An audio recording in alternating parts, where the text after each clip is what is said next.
नमस्कार साथियों, आज मैं आपको जो चीज बताने जा रहा हूं ये आपको सुनने में बड़ी अजीबोगरीब लगेगी कि शादी आप कर सकते हो लेकिन बच्चा पैदा मत करना।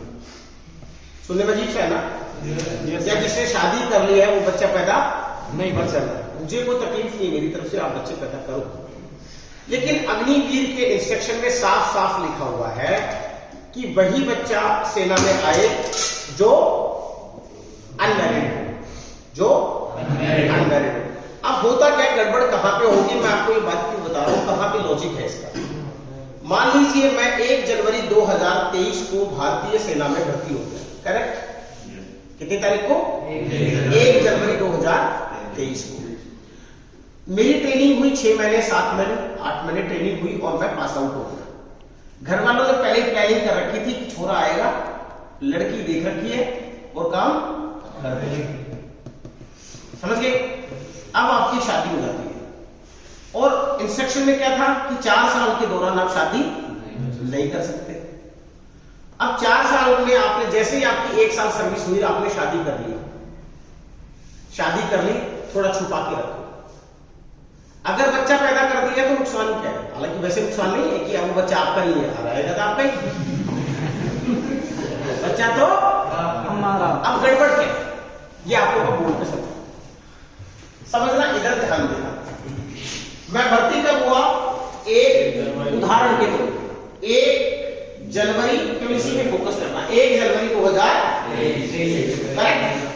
मान लो अगस्त के अंदर मैं पास आउट हुआ, कब? अगस्त 2023। घर वालों ने मेरी शादी अक्टूबर में कर दी, तो मेरी सर्विस कितनी हो गई अभी? 10 महीने तो ही, जनवरी से लेके अक्टूबर 10 महीने हुई।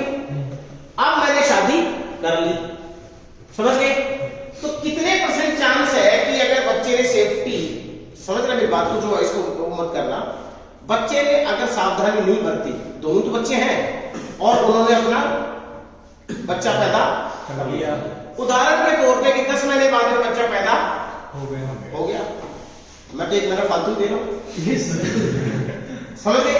अब टोटल महीने कितने हो गए? 20 महीने, और साल कितने हो गए? मतलब 1 साल 8 महीने। अब आपकी सर्विस कितनी बची है? 2 साल 4 महीने। जब आप रिटायरमेंट का टाइम आएगा तो बच्चे की उम्र कितनी होगी? 2 वर्ष 4 मंथ्स। बोलो राइट या रॉन्ग? इस लॉजिक को समझना जरूरी है। 2 साल और 4 महीने। अब आप आ चुके हैं अग्निवीर से बाहर, अब आपको दोबारा से जाना है अगर आप परमानेंट हो रहे हो तो, क्योंकि परमानेंट के लिए सबको एक बार बाहर आना है और फिर दोबारा आप जाओगे। अब गए आप, बच्चा कहां है? पापा कहां जा रहे हैं? Permanent, correct?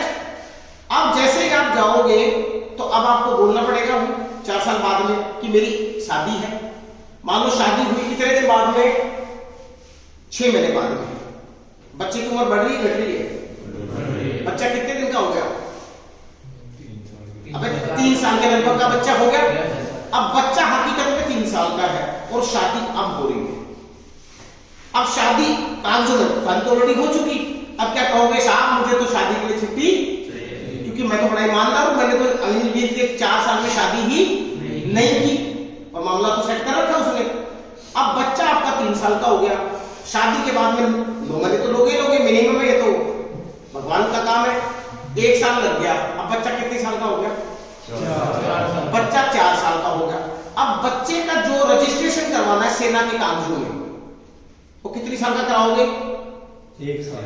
1 साल कैसे करा दोगे? 1 साल में कराना पड़ेगा, है ना? और हकीकत में बच्चा कितने साल का है? तो बच्चा हकीकत में तो 4 साल का है और कागजों में कितना? 1 साल का। फिर वो पूछेगा भैया बर्थ सर्टिफिकेट लेके आओ, तो बर्थ तो ऑलरेडी उसका हो चुका हॉस्पिटल में, तो बर्थ सर्टिफिकेट आप फिर फर्जी बनवाओगे, आपके पास होगा नहीं होगा ना? तो ये जो 3-4 साल का गैप है, आगे जाके आपके बच्चे को बहुत बड़ा नुकसान होगा। तो फ्यूचर प्लानिंग इतनी बढ़िया करना। अब 21 साल के तो हो, 20 साल के और 4, अब इतने दिन रुके, जैसे भी काम चला रहे थे तो अपना अग्निवीर का जो 4 साल का टाइम है उसमें फिर काम चलाओ, जैसे भी समझ गए। अपना संयम बरतो, अपना संयम बरतो, और जब आप परमानेंट हो जाओ फिर बढ़िया सा शादी का कार्ड छपवाओ, तो आपकी सामाजिक वैल्यू और बढ़ेगी कि लड़का परमानेंट है और शादी और धूमधाम से होगी। तो ये 4 साल के दौरान जल्दबाजी मत करो। मेरी बात समझ में आई मैं क्या कहना चाहता हूँ? अगर ये आपने किया तो फिर आगे बच्चा पूछेगा आपसे कि पापा मैं हो तो गया 15 साल का, लेकिन कागजों में आपने कितना करा रखा है, फिर उसका रिलेशन बनने में दिक्कत आएगी।